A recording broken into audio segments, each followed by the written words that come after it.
구약성경 643쪽 역대상 22장 말씀입니다. 역대상 22장 1절부터 5절까지 오늘 주시는 말씀으로 받겠습니다. 구약성경 643쪽 역대상 22장 1절부터 5절까지입니다. 한 절씩 교독하겠습니다. 다윗이 이르되 이는 여호와 하나님의 성전이요 이는 이스라엘의 번제단이라 하였더라. 다윗이 명령하여 이스라엘 땅에 거주하는 이방 사람을 석수를 싣고 하나님의 성전을 건축 돌을 다듬게 하고, 다윗이 또 문짝 못과 거물 못에 쓸 철을 많이 준비하고 또 무게를 달 수 없을 만큼 심이 많은 못을 준비하고 또 백향 이는 시돈산 블루산 백향 다윗이 많이 수운하여 왔습니다. 5절 같이 읽겠습니다. 다윗이 이르되 내 아들 솔로몬은 어리고 미숙하고 여호와를 위하여 건축할 성전은 극히 웅장하여 만국에 명성과 영광이 있게 하여야 할지라. 그러므로 내가 이제 그것을 위하여 준비하리라 하고 다윗이 죽기 전에 많이 준비하였더라. 아멘. 네, 오늘 본문에 우리를 향한 세 가지 교훈의 말씀이 있습니다. 묵상하고 적용하면서 기도하도록 하겠습니다. 첫 번째, 은혜의 자리에서 다시 행복, 다시 소망, 다시 기쁨을 회복할 수 있습니다. 은혜의 자리에서 다시 행복, 다시 소망, 다시 기쁨을 회복할 수 있습니다. 누구나 꼭 기억해야 할 자리가 있습니다. 바로 은혜의 자리를 꼭 기억해야 합니다. 특별히 하나님을 만나는 자리 잊어버리면 안 됩니다. 그것을 소중히 여겨야 합니다. 우리 추억 속에 한 번은 예수님을 구주로 고백하면서 구원의 기쁨을 이기지 못하고 춤추며 좋아했던, 그리고 노래했던 자리가 있습니다. 이런 것들은 오래도록 추억하면서 기뻐하고 즐거워해야 합니다. 좌절하고 낙심의 순간이 와도 또 어떤 면에서 기도 응답의 축복을 받았던 그런 자리도, 그래서 이래로 나아갈 수 있었던 그런 자리도 기억해내면 더 좋습니다. 마치 창세기 야곱이 베델 제단을 쌓고 거기서 하나님 만나 주시면 또 돌아오게 해주시면 제가 11조를 드리겠습니다, 하나님을 영원히 섬기겠습니다 한 것처럼, 베델은 야곱의 인생에 있어서 은혜 자리고 또 하나님을 만났던 자리였습니다. 거기서 야곱은 하나님 앞에 온전한 사람으로 회복되었고 또 자손들을 믿음으로 키우려고, 믿음의 계보를 이어가려고 작정했을 것입니다. 사마리아 여인에게 있어서 우물가는 예수님을 만나는 은혜의 자리였습니다.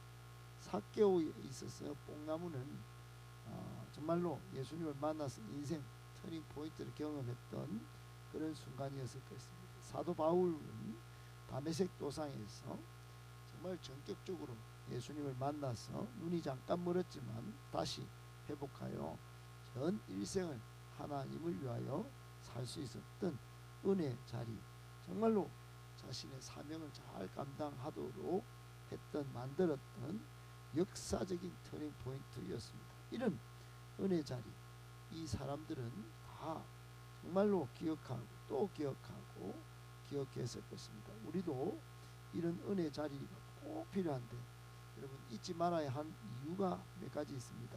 그것은 신앙생활을 언제나 한결같지 않기 때문입니다. 언제나 한결같지 않은데 위기 환란의 상황이 발생을 하죠. 신앙생활이 마치 종교생활 하듯 무감각할 때가 옵니다. 외형적으로만 또는 정말 타성에 젖어서 억지로 예배만 지키는 경우가 발생을 해요. 그때 돌아온 탕자처럼 돌아와서 은혜 자리로 돌아와서 내가 누구인지 무엇해야 하는 사람인지 자신의 존재와 정체성을 회복할 수 있습니다. 은혜 자리로 돌아올 때 신앙생활에 재미있고 즐겁고 행복하고 황홀한 제절 행황의 삶이 시작될 수 있지. 아울러 사명자로 거듭날 수 있습니다. 오늘 다윗이 꼭 그런 경우입니다. 오늘 1절에 어떻게 되죠? 어제까지 오르난 타작마당에 하나님께서 이 다윗이 인구조사를 통해서 자신의 힘과 자신의 명예를 자랑하려고 해서 범죄했다가 하나님 앞에 큰 공구중이 났습니다. 이스라엘 백성이 7만 명이나 여호와의 천사의 칼에 죽어나가고 있었습니다. 전염병이 있죠. 그때 정말 하나님이 나타나셔서 오르난 타작마당을 사서 하나님께 예배드릴 성전의 터로 삼으라고 명령을 했고, 다윗은 무려 오늘날 돈으로 20억에 해당하는 상당한 값을 치르고 거기서 하나님께 제사를 드렸습니다. 그러자 위기 탈출에 성공했죠. 죄 용서를 받았죠. 여호와의 천사의 칼에 빠져왔던 칼이 칼집에 들어가고 징계가 끝났습니다. 한마디로 하나님의 임재 경험을 했고 거기서 예배드릴 때 불이 내려서 이제 모든 것들이 회복됐습니다. 그러면서 다윗이 이것이 오늘 지금 1절에 뭐라고 그러냐면 그런 경험을 하고 나서 이는 여호와 하나님의 성전이요 이는 이스라엘의 번제단이라 이렇게 선포하게 된 것입니다. 다른 말로 하나님의 뜨거운 임재 체험, 하나님의 정말 감격적인 은혜 체험의 장소다 이렇게 선포한 것입니다. 거기서 다윗은 잃어버릴 듯 했던 행복을 다시 찾고 또 미래로 나아갈 소망을 다시 얻고 사라졌던 기쁨도 회복하고 다시 정말 성전 건축의 사명을 자신의 때에 완수할 것을 이제 다짐하게 된 것입니다. 우리가 받을 첫 번째 교훈은 이런 은혜 자리 꼭 기억하고 우리도 반드시 지켜내야 한다는 겁니다. 거기서 미래로 나아갈 수 있기 때문입니다. 우리의 과거는 어떠하든 또 지금 현재는 어떠하든 하나님의 은혜 자리에서 다시 회복하여 미래로 나아갈 수 있다는 것 꼭 기억하고 은혜 자리를 사수하고 항상 은혜 자리를 기억하며 살아갈 수 있기를 예수님의 이름으로 축복합니다. 아멘. 두 번째, 하나님은 이방인의 구원과 예배에도 개방적이셨습니다. 하나님은 이방인의 구원과 예배에도 개방적이셨습니다. 여러분, 보통 우리나라 철학자 중에도 하나님에 대해서 구약의 하나님은 좀 깡패적 분위기로 오해하고 그렇게 신약의 예수님만 부각시키는 그런 면이 있습니다. 이단도 그런 이단이 있습니다. 구약의 하나님은 선민 이스라엘만 구원하고 축복했지 비로소 신약에 와서야 예수 그리스도를 통해 이방인을 구원했다 이렇게 주장하죠. 그러면서 자기가 재림 예수다 이렇게 말하는 이단 교주가 있고, 구약의 하나님은 정말 이스라엘만 구원하는 대로 축소시키고 자신을 더 드러내는 그런 사이비가 엄청 많습니다. 전부 이게 보통 하나님에 대한 오해입니다. 오해, 곡해입니다. 곡해. 구약에 나오는 구원의 이야기가 굉장히 많습니다. 예배에 관한 내용이 있고 또 한결같이 그 구원과 예배에 관한 메시지가 역사의 물줄기를 따라서 성경의 흐름을 따라서 계속 이어지고 있죠. 대표적으로는 창세기 3장 15절에 아담과 하와가 범죄한 후에 하나님은 원시복음이라고 복음을 전하면서 모든 인류 구원, 모든 인류를 구원할 뜻을 분명히 천명하십니다. 그리고 이방인들, 그리고 이방 기생, 여리고의 라합도 구원하죠. 모압 여인, 이방인 여인입니다. 룻도 이스라엘 계보 중심에 들어오는 것을 허락하죠. 어떻든 수도 없는 많은 구원 이야기가 또 이방인에 대한 예배 허락에 대한 이야기가 많습니다. 오늘 본문 1절, 2절도 하나님이 그런 뜻을 피력하신 내용입니다. 지금 하나님은 이방 여부서 족속의 오르난이라는 사람의 타작마당을 다윗이 사도록 했습니다. 다윗의 고백에 의하면 이 예배당이 성전 부지, 즉 하나님의 성전, 이스라엘의 번제단, 예배당 이렇게 된 것입니다. 오늘 그렇게 고백하고 있는 것이고, 2절에 보면 다윗이 이스라엘 땅에 거류하는 이방 사람을 모으고 하나님의 성전을 건축할 수 있도록 이렇게 성전을 건축하는 일에 이 사람들 힘을 쏟도록 그렇게 했습니다. 여러분, 이런 일이 구약 성경에 굉장히 많다. 특별히 하나님은 이런 이방인의 구원과 예배에도 개방적이셨다 하는 겁니다. 우리가 받는 교훈이 뭐죠? 여러분, 그렇습니다. 그렇기 때문에 신약에만 강조되는 것이 아니라 원시 복음 이후 하나님은 인류 역사와 이스라엘 역사 속에 끊임없이 이런 구원의 일을 펼쳐 오셨다. 정말로 하나님의 이 은혜의 구원을 우리가 오늘 받았으니 감사해야 되겠다 하는 겁니다.